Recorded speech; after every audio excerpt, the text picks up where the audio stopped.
Ndabasuhuza mwese mudukurikiranye ku rubuga rwacu rw'Abavandimwe TV. Uyu munsi mbazaniye isomo rya gatatu, muzi ko twatangiye kwiga ururimi rw'Ikigande, ubwo rero ntucikwe. Ndakwinginze komentinga kugira ngo ubaze ikibazo cyose ufite, maze tubashe kugisubiza. Nuko tubone no gutegura ibindi byigisho. Kandi ntiwibagirwe gukora subscribe, ukande no ku nzogera kugira ngo ibyigisho byose bizajye bikugeraho kandi bikugerereho ku gihe. Uyu munsi rero tuzanye irindi somo. Ubwashize twari turi ku isomo rirebana n'umuntu. Ubu tugiye ku isomo rirebana n'inyamaswa zo mu rugo. Icya mbere, endiga. Endiga. Mu Kinyarwanda, endiga ni intama.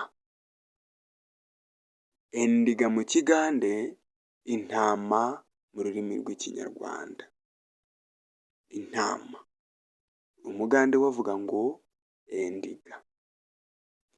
Ihene.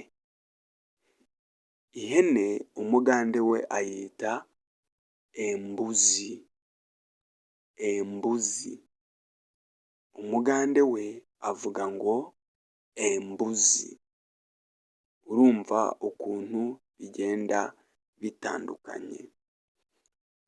Dufite ikindi bita inka. Inka. Umugande we aravuga ngo ente. Ente. Ente.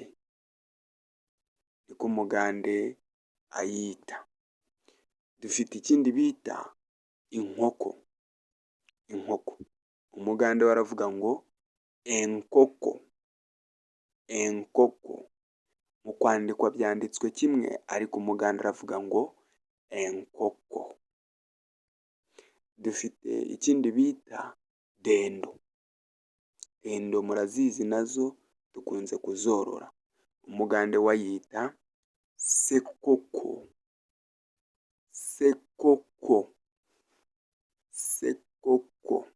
Niko umugande we ayita. Ndakwinginze ngo ibi bintu bikurikirane kandi ushake ahantu ubyandika kugira ngo ntibizagucike. Fata urupapuro.